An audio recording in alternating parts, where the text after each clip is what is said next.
forget about goals, focus on the system instead. Winner and loser, both sets and goals. Now, many people ask how long does it take to form a new habit? The question really should be how many does it take to form a new habit? Hello everyone, welcome to my channel. How often has it happened that you wanted to build better habits, you have wanted to break bad habits, but you have not been able to do so? Atomic Habits by James Clear is one of the best books that I read in 2021. And this book explains easy and proven way to build good habits and then breaking bad ones. Let's get started with what the book says. It says that changes that seem small and unimportant at first will compound into remarkable results if you are just willing to stick with them for years. It says that even by insignificant margin, even by a small margin, if the plane just changes its inclination by just 3 degrees, then the destination is going to change by a significant margin, and that's how things work in life. Just a small steps repeated every single day, things will compound and the destination is going to be much more different. It can make a huge difference between who you are and who you could be. It says that maybe there are people who can achieve incredible success overnight. I don't know any of them, and I'm certainly not one of them, and this means a lot. No one has achieved incredible success overnight.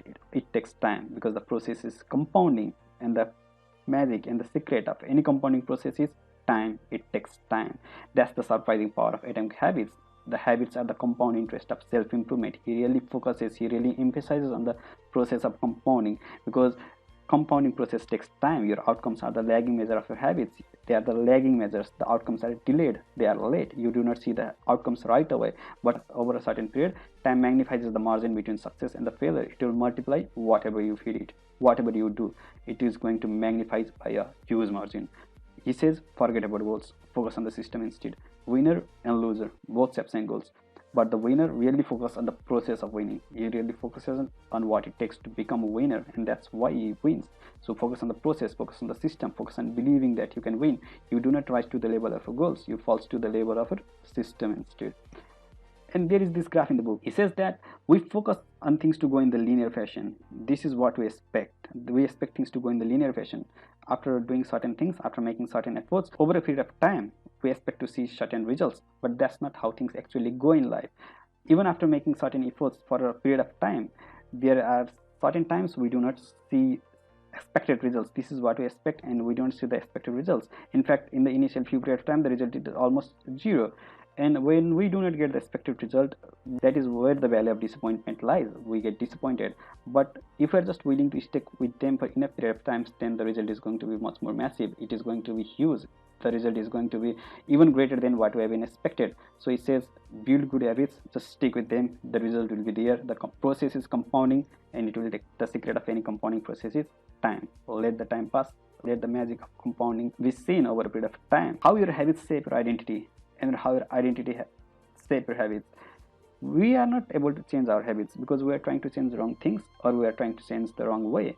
We are trying to focus, we are trying to change our habits based on outcomes that we are expecting. But he rather emphasizes on changing our habits based on our identity. Identity is about what you believe. Outcomes are about what you get, and processes are about what you do. If you believe and if you start doing, then you will get the desired outcome. Let's say you want to quit smoking. Then outcome-based habits says, no thanks, I'm trying to quit smoking. But the identity-based habits is about saying, no thanks, I don't smoke. The two-step process in changing your identity. The more you repeat a behavior, the more you reinforce the identity associated with that behavior. And when you have the identity associated with that behavior, you build the habit, because your habit determines your identity determines your habit. Let's say you keep reading. You are a reader. You keep smoking, you are a smoker. You keep topping, you are a topper. The most meaningful way to change yourself is to change what you do, and if you do not change what you do, nothing is going to change. Then how to change what you do? Decide the type of process you want, decide the type of person you want to be, and then prove it to yourself with small wins. It's just a feedback loops. Your habits shape your identity, and your identity shape your habits. Now, how to build better habits? There, the author has explained just 4 simple steps. That is cue, craving, response, and the reward. Habit is anything that has been repeated enough number of times to become automatic. You have to repeat it over enough number of times. The cue is about noticing the reward. Craving is about wanting the reward. The response is about obtaining the reward. He says, make it cue obvious. Make them attractive, make it easy, and make the reward satisfying. These are the 4 cardinal laws of behavioral change that the author has explained. The whole book revolves around these. So the first law, make it obvious. The cues that can trigger a habit can come in a wide range of forms, but the 2 most common cues are time and location. Most of the time we are not specific about time and location. We just talk about changing our habits, but we are not sure when and where. Most people lack the clarity and when and where to take action. Some people wait entire life waiting for time to be right just to make an improvement. You have to be very specific about the time and the location. Say, I will do certain things at certain time in certain locations. You have to be specific. If you are specific, it's likely that you are going to stick with that habit. If you are not specific, let's say, then the author has given another life hack. Is about habit stacking. Habit stacking is a form of implementation intention. What is implementation intention? Implementation intention is the intention of implementing. Most people just talk about doing things, but they never do things. Implementation intention is about doing things. It's about doing things. Rather than pairing a new habit with a particular time and location, you pair it with current habit.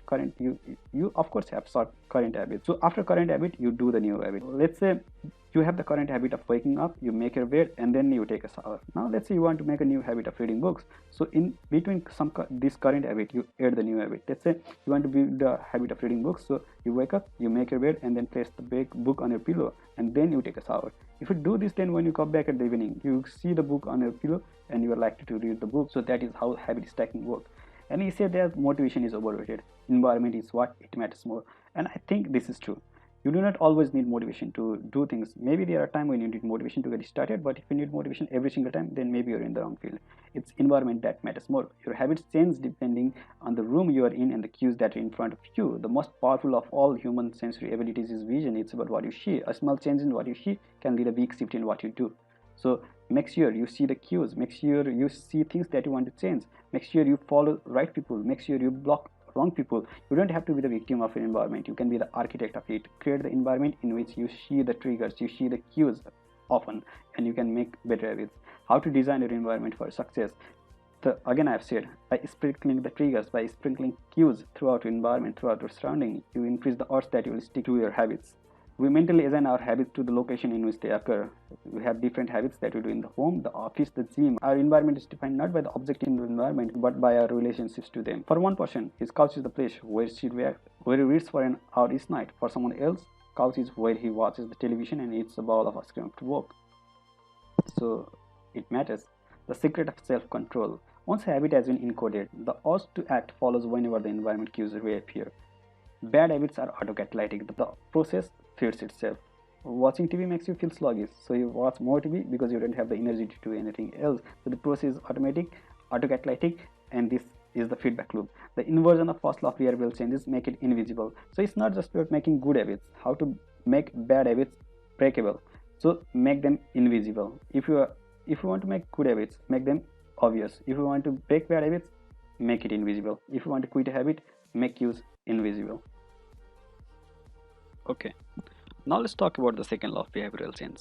It's about craving and make it attractive. And how do we make things attractive? By the use of dopamine. Habits are dopamine driven feedback loop, and dopamine is released not only when you experience pleasure but also when you anticipate it. It is the anticipation of the reward, not actually the fulfillment of it, that gets us to take action. So make your craving attractive, really attractive. If you look at the figure A, then it is the spike in the dopamine when the habit is not formed. There is the dopamine spike on getting the reward, but after a habit is formed and we get the expected result, then the dopamine spike actually occurs when we anticipate a reward during the craving process, not when we get the reward. But once a habit is formed and we do not get the expected result, then there is the dopamine spike, of course, when we anticipate a reward, but the level of dopamine falls when we do not get the reward.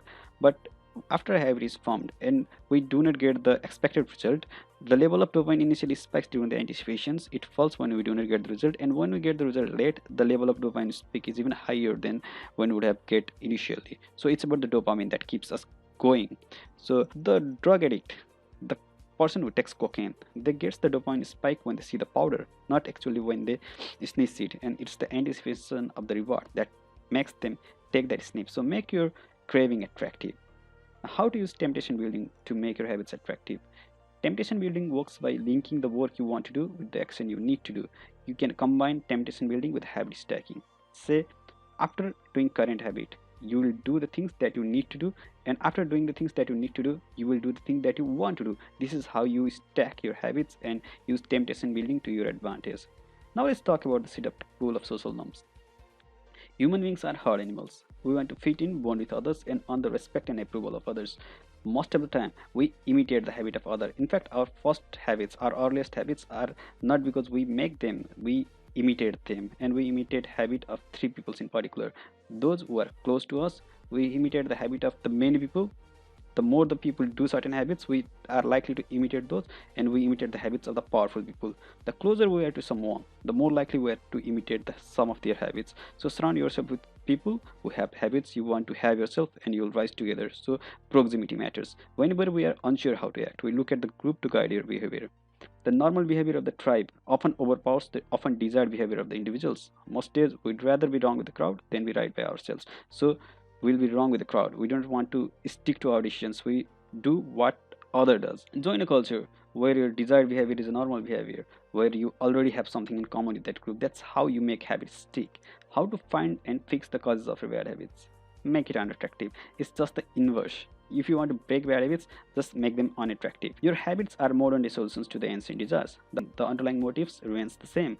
You want to find love and reproduce, so you use Tinder. You want to connect and bond with others, so you use Facebook. You want to win social acceptance and approval, so you post on Instagram. There are many ways to address the same underlying motive. We want to fulfill those motives, and we use different kind of solutions. Life feels reactive, but it's actually predictive. Our behavior is heavily dependent on the predictions that we make. Two people can look at a cigarette and one can feel the urge to smoke, while other is repulsed by the smell. The same cue can spark a good or bad habit based on what you predict. These predictions leads to feelings, a desire, a urge, or a craving, which transforms the cues we worship and predictions we make into a signal that we can apply. And because of those predictions, we make certain habits. Now, how to reprogram your brain to enjoy hard habits? Sometimes all you need to do is a slight change in your mind shift. Imagine changing just one word from have to get. You have to make dinner for your family. Instead of this, try saying you get to make dinner for your family.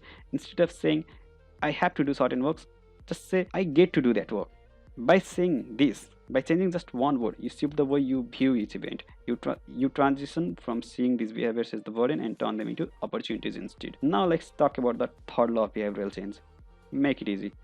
The best is the enemy of the good. Sometimes people want to be perfect. They want best, and because they want best, they never try because they think they are not good enough.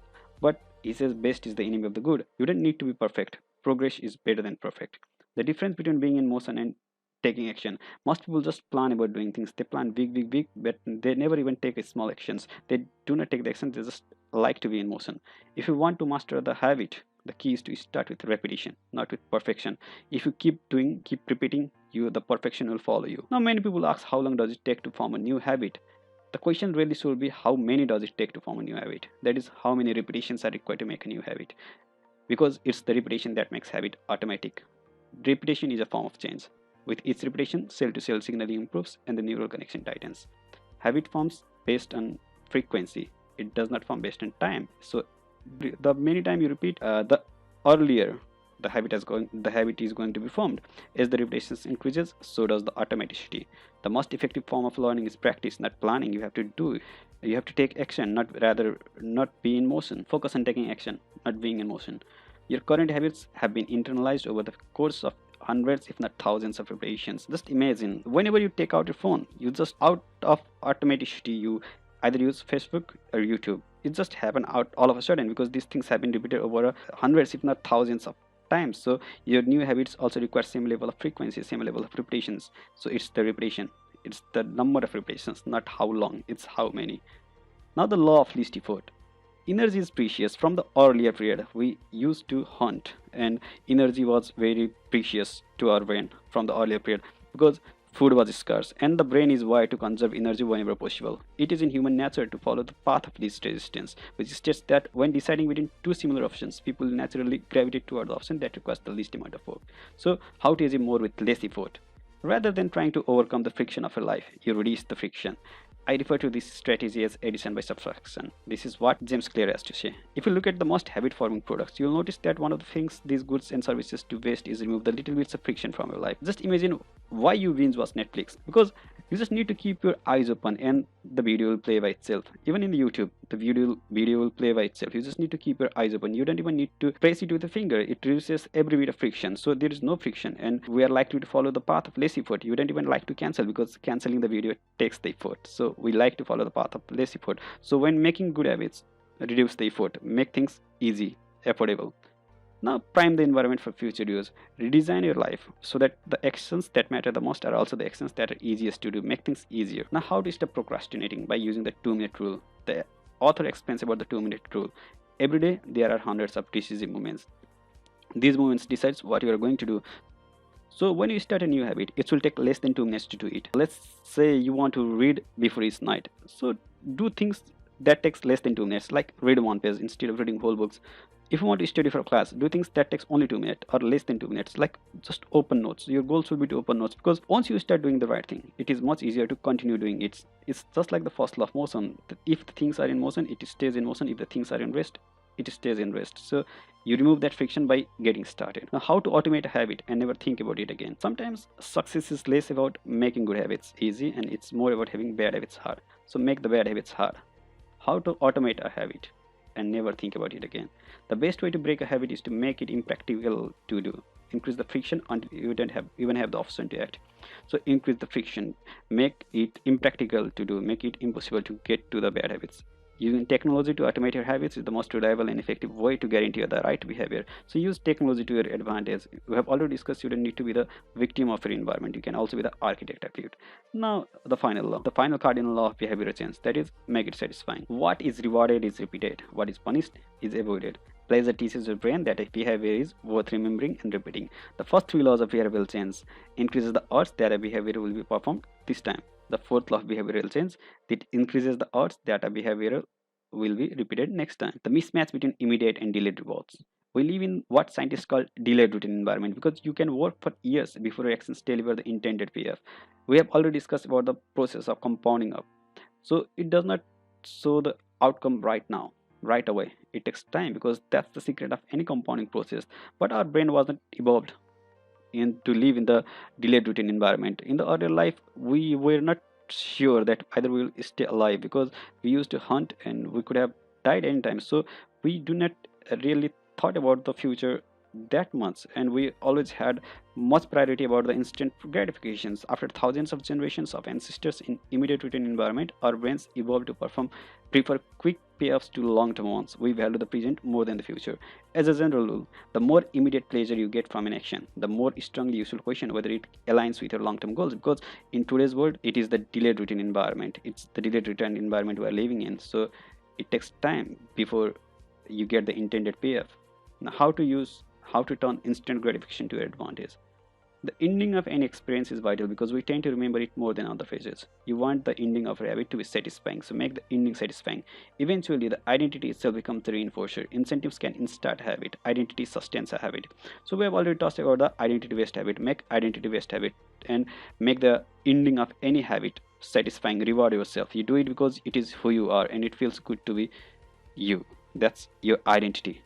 Now, how to stick with good habits every day? It's about habit tracking. Track what you are doing every single day. You can use the calendar and mark every single day when you stick to that habit. And if you are not sticking to that habit, don't mark. By this, you are likely to stick to the habit, because don't break the chain is a powerful mantra. When you look at the calendar and see your streak, you'll be reminded to act again. The most effective form of motivation is progress. We have already said that the most important cue is the vision. When you get a signal that we are moving forward, we become more motivated to continue down that path. This can be particularly powerful on a bad day, because habit tracking creates a visual cue that can remind you to act. It is inherently motivating because you see the progress you are making and you don't want to lose it. It feels satisfying to see whenever you record another successful instance of a habit. Now, how an accountability partner can change everything. A habit contract is a written or verbal agreement in which you state your commitment to a particular habit and punishment that will occur if you don't follow them through.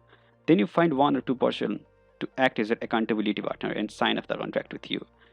An accountability partner can create an immediate cost to an action. We care deeply about what others think of us, and we do not want others to have a lesser opinion of us. Knowing that someone is watching can be a powerful motivation. So an accountability partner can keep track of you, and it can be a powerful motivation. How to go from being good to being truly great. If you want to be truly great, selecting the right place to focus is crucial. The secret to maximizing your odds of success is choosing the right field of competition. Sometimes we are not choosing the right field to compete. Just imagine if Sachin Tendulkar was focusing on singing. Of course, he will have improved his singing by practice, but that is not the place where you will have been truly great. It's cricket. So you have to choose, you have to select your place of competition, how to find the game where odds are in your favor. The most common approach is trial and error. You have to explore, exploit trade-off. In the beginning of any new activity, there should be a brief period of exploration. In relationships, it's called dating. In business, it's called split testing. The goal is to try as many possibilities, research a broad range of ideas, and cast a wide net. After this initial period of exploration, shift your focus to the best solutions you have found, but keep experimenting occasionally. It's all about trial and error. You have to keep trial, you have to keep experimenting and find the best solutions that for you. Now, how to get most out of a gene? Our genes do not eliminate the need for hard work, because hard work beats talent whenever the talent doesn't work hard. They clarify it, they clarify the focus, they tell us what to work hard on. Once we realize our strength, we know where to spend our time and energy, because many people are working hard and not achieving anything because they are working hard on the wrong things. Until you work as hard as those you admire, don't explain away their success luck. And there is this graph in the book where it is explained about the Goldilocks zone, how to stay motivated in life and work. Humans experience peak motivation when working on tasks that are right on the edge of their current abilities. We don't want things to be too easy. We don't want things to be too hard. We just want it to be right hard. If the things are too easy, we get bored. That's where we get bored. If the things are too hard, we fail. This is the difficulty level and this is the motivations. But we just want things to be rightly difficult, not too much, not too less. We just want things in the right zone, and that zone is called the Goldilocks zone. That's where our productivity is maximum. Once a habit has been established, it is important to continue in small ways. You have to keep improving yourself. These new challenges and little improvements keep you engaged. And if you hit the Goldilocks zone just right, this is where the Goldilocks zone was, then you stay in the flow state. You keep doing things, you keep improving yourselves. Scientists have found that it is to achieve a state of flow, a task must be roughly 4% beyond your current ability. The more strength, the harder ability, the harder we try to work than 4%, then the chances are that our productivity increases because we fail enough time. Now, how to stay focused when you get bored when working on the goals? You have to fall in love with boredom, because whenever you are repetitively working for certain things, then after a certain times you are likely to get bored. Staying up when it's annoying or painful or draining to do so, that's what makes the difference between professional and amateur. The only way to become excellent is to be endlessly fascinated by doing the same thing over and over again. Anyone can work hard when they feel motivated. It's the ability to keep going when work isn't exciting. That's what makes the difference. The downside of creating good habit. The upside of habits is that we can do things without thinking. The downside of habits is that you get used to do things a certain way and stop paying attention to the little errors. Habits are necessary, but they are not sufficient for mastery. What you need is a combination of habits and deliberate practice. That's what makes mastery. Let's look at this graph. After enough number of repetitions, the things become automatic. We cross the habit line, and after crossing the habit lines, things become automatic enough. That is how we master habit. But to master a field, we have to keep repeating different kind of habits. We have to keep adding one habits on top of other and cross the habit line for each. So after regular repetitions, we cross the habit line, we form one habit, form next habit, form another habit, and that's how you are going to master one field. You have to keep improving yourself. If you don't keep improving yourself, then just one habit is not going to help you. How to review your habits and make adjustments that are needed. Daily habits are powerful because of how they compound. Things is that they compound, but worrying too much about every daily choice is like looking at yourself in the mirror from an inch away. You can see every imperfection and lose sight of the bigger picture. There is too much feedback. Conversely, never reviewing your habits is like never looking in the mirror. You aren't aware of easily fixable flaws. There is too little feedback. Periodic reflection and reviews, like reviewing yourself in the mirror from a conversational distance. You can see the important changes you should make without losing sight of the bigger picture. So it is important to review yourself from a even certain distance. That's a conversational distance. Keep reviewing, but don't be too caught up in those. A lack of self-awareness is the poison. Reflection and review is the antidote. The secret to getting results that last is to never stop making improvements. Small habits don't add up, they compound. So you have to keep improving yourself, and that's how small habits add up. They make big impact. Tiny habits, big difference. Atomic habits. Thank you.